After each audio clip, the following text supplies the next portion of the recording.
El Perú se inunda, amigos. Como siempre, cada verano se intensifican las lluvias en la sierra peruana, generando huaicos y deslaves.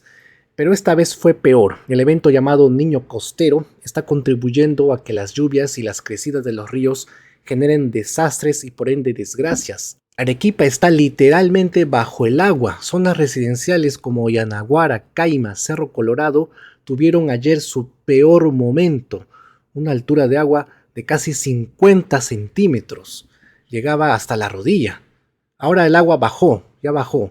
Solo hay escombros, lodo, tierra, barro, piedras, las cuales tardarán en remover. Fue terrible, calles convertidas en ríos, vehículos atrapados, viviendas inundadas y miles de familias preguntándose cómo algo que parecía una lluvia intensa terminó convirtiéndose en una emergencia regional. En este video contaremos el origen climático de estos desastres y la posibilidad de haber evitado las consecuencias. No te vayas que empezamos en 15 segundos. Mis videos llegan gracias a Rusia 360. Estudia en las mejores universidades de Rusia pagando 4 veces menos de lo que gastarías por quedarte a estudiar en el Perú. No es requisito saber idioma ruso ni ser el primero de tu clase. Para más información accede al link que está en la descripción de este video y llena el formulario. Las lluvias no sorprendieron por completo a los especialistas. El verano austral siempre trae precipitaciones en la sierra peruana, especialmente en febrero y marzo. Históricamente, gran parte de la lluvia que cae en la sierra sur proviene de humedad transportada desde el Atlántico tropical que cruza la Amazonía y asciende por la vertiente oriental de los Andes. ¿Por qué ocurre esto, amigos? El agua del Océano Pacífico es muy fría. ¿Por qué es fría? Porque hay una corriente de Humboldt que viene de sur a norte, trayendo agua de Chile y que está más fría de lo normal porque no es una zona tropical. Perú está en una zona tropical y nos correspondería un clima tropical como en el Caribe, pero no. Tenemos un clima bastante frío debido a la cordillera de los Andes que afecta nuestro clima y también debido a las aguas de la corriente de Humboldt, que son muy frías. Al ser frías, el sol no puede evaporarlo con facilidad para hacer el ciclo del agua, y pues no genera nubes que sean capaces de romper en lluvia. Generan otra especie de nubes que se sitúan a baja altura y se ponen como un zócalo cubriendo gran parte de la costa peruana y no son capaces de romper en lluvia. Es por eso que en Lima y gran parte de la costa peruana no llueve. Entonces la lluvia de la sierra, ¿de dónde viene? Viene del Océano Atlántico, de nubes formadas a partir del calentamiento y evaporación del Océano Atlántico. Esas nubes que sí son capaces de romper en lluvia viajan desde el Océano Atlántico hasta nuestro país. Rompen en lluvia en las zonas de la Amazonía y también en la sierra peruana. No atraviesan más porque su recorrido se ve afectado por la cordillera de los Andes. Todos los ríos de la cuenca del Océano Pacífico que desembocan en mar peruano tienen su origen en el Océano Atlántico. Son aguas del Océano Atlántico. Entonces la situación de las lluvias en la sierra repite un patrón clásico. A la sierra peruana vienen nubes del Océano Atlántico, viene humedad de la selva del Amazonas. Las nubes rompen en las alturas de la cordillera de los Andes y genera ahí las tormentas. Pero lo que estamos viviendo este año no responde únicamente a ese esquema tradicional, sino a algo adicional. El propio Cenami había advertido sobre lluvias de moderada a fuerte intensidad en varias regiones del país entre los días 20 y 22 de febrero. Pero muy pocos le hicieron caso al Cenami. A la dinámica estacional se sumó un factor adicional, el calentamiento anómalo del mar frente a la costa peruana, y esto está asociado a la evolución del Niño Costero, este fenómeno que implica un incremento de la temperatura superficial del mar en el litoral favorece la evaporación, incrementa la humedad en la atmósfera y altera la estabilidad atmosférica. ¿Qué sucede? Que el mar frío de nuestro mar Pacífico en estos tiempos y a causa del Niño Costero se calienta de tal manera que se puede evaporar con el sol y puede generar nubes que rompen en lluvia, y esas nubes sí viajan hacia la sierra peruana y allí desembocan. También vienen nubes del Atlántico y entre los dos incrementan una gran masa de lluvia. En otras palabras, mientras la sierra seguía recibiendo su aporte tradicional de lluvia amazónica, el Pacífico comenzaba a jugar su propio papel. El resultado fue una especie de mezcla de las lluvias, componente atlántico más influencia pacífica, más vapor de agua disponible, más tormentas de mayor intensidad.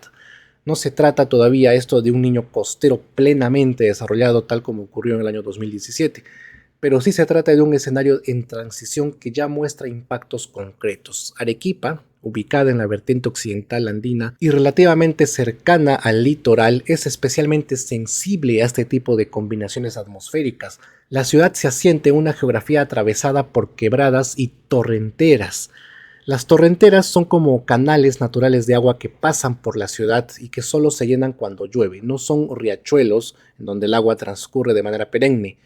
Las torrenteras son intermitentes y en condiciones normales permanecen secas la mayor parte del año, pero cuando las lluvias superan ciertos umbrales, esas torrenteras se activan con violencia. El agua desciende desde las partes altas arrastrando lodo, piedras y escombros. El incremento del caudal del río Chile encendió alertas, pero el verdadero problema vino de las torrenteras urbanas. La torrentera El Chullo, así se llama, y la torrentera Los Incas se desbordaron, inundando calles, viviendas y hasta el terminal terrestre de la Arequipa. Sectores de Caima, Yanaguara, Cerro Colorado, Paucarpata, Miraflores, Sacaba, Socabaya y otros distritos de Arequipa quedaron anegados. Anegados significa inundados. El agua ingresó a estacionamientos, sótanos y primeras plantas. En algunas zonas el lodo superó los 30 centímetros y en otras llegó a ser casi 50 centímetros. La magnitud del impacto no tardó en reflejarse en cifras. Más de 1.300 viviendas resultaron afectadas y alrededor de 2.700 quedaron damnificadas en Arequipa. Cerca de 30.000 hogares se quedaron sin agua potable debido a roturas de tuberías matrices y daños en la infraestructura sanitaria. Los desagües han colapsado en varios sectores. Han generado más de 1.400 incidencias reportadas en un solo día. La respuesta de las autoridades fue inmediata, aunque claramente desbordada por la magnitud del evento. La Policía Nacional del Perú realizó evacuaciones y rescates en coordinación con el Centro de Operaciones de Emergencia Regional de Arequipa, mientras el Centro de Operaciones de Emergencia Nacional desplegaba equipos para la evacuación de daños y análisis de necesidades. ¿Qué hizo la Defensoría del Pueblo? Supervisó las acciones y exigió medidas urgentes para proteger a las poblaciones más vulnerables. Las empresas de servicios de agua potable también entraron en acción. Sedapar, que es el análogo a Sedapal, movilizó cuadrillas para reparar tuberías y atender el colapso de redes. Sin embargo, la recuperación del suministro no es inmediata. Cuando una tubería matriz se rompe por presión hidráulica y arrastre de sedimentos, las reparaciones requieren excavaciones, reemplazo de tramos completos y pruebas de presión antes de restablecer el servicio. Se los digo yo porque he estudiado eso, soy ingeniero sanitario. Esto no es de la noche a la mañana que se arregla. Muchas zonas en Arequipa no tienen agua y no seguirán teniendo agua hasta muchos días después. Así que el impacto es grave en ese aspecto. Y no se limita solo a Arequipa. También a nivel nacional existen muchas lluvias. Según datos del Instituto Nacional de Defensa Civil, las lluvias de la temporada han dejado al menos 68 fallecidos. En Arequipa solo hay 2. Y también han dejado más de 87.000 personas afectadas en diferentes regiones del país. Piura, por ejemplo, enfrenta acumulados superiores a 100 milímetros diarios en algunas estaciones con ríos en alerta roja. Cuando digo milímetros me refiero a la medida de la lluvia. Lambayeque registró víctimas por arrastre de corrientes.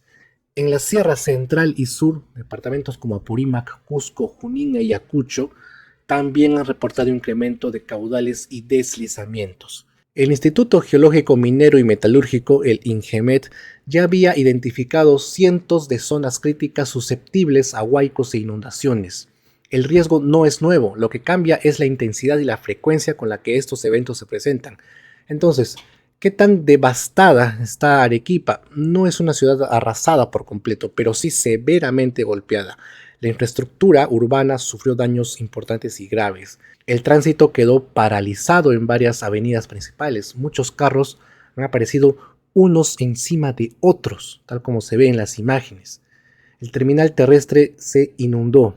Hubo interrupciones en rutas interprovinciales. El ferrocarril presentó afectaciones en algunos tramos y miles de familias pasaron la noche sin agua potable, tal como lo dije hace un rato. Sin embargo, la ciudad de Arequipa no dejó de funcionar. Los hospitales continuaron operando, los equipos de emergencia trabajaron sin pausa. Vecinos organizaron brigadas espontáneas para retirar lodo y ayudar a limpiar viviendas. En barrios cercanos a las quebradas, la solidaridad fue tan visible como el agua que había entrado en las casas, ¿no? Desde el punto de vista meteorológico, lo ocurrido es coherente con un escenario de transición hacia un niño costero en desarrollo. Desde el punto de vista urbano, es una advertencia, porque cuando la lluvia se convierte en desastre, no todo es culpa del cielo y de los fenómenos naturales, no. Arequipa tiene una larga historia de activación de torrenteras. Eso es parte de su geografía. El problema no es que existan las torrenteras, sino cómo se gestionan. En muchos casos la expansión urbana ha avanzado sobre zonas naturalmente destinadas al drenaje.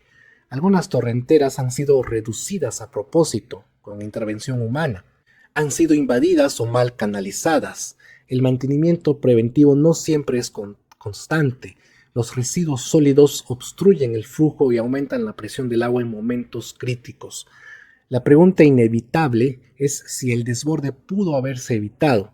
Tal vez no la lluvia, tal vez no la intensidad del fenómeno climático, pero sí parte de sus consecuencias. Una ciudad con sistemas de drenaje pluvial adecuados, torrenteras limpias y respetadas como corredores naturales, planificación urbana rigurosa y fiscalización permanente puede resistir mejor eventos extremos. El cambio climático global añade un factor adicional. Hay más eventos intensos y menos predecibles.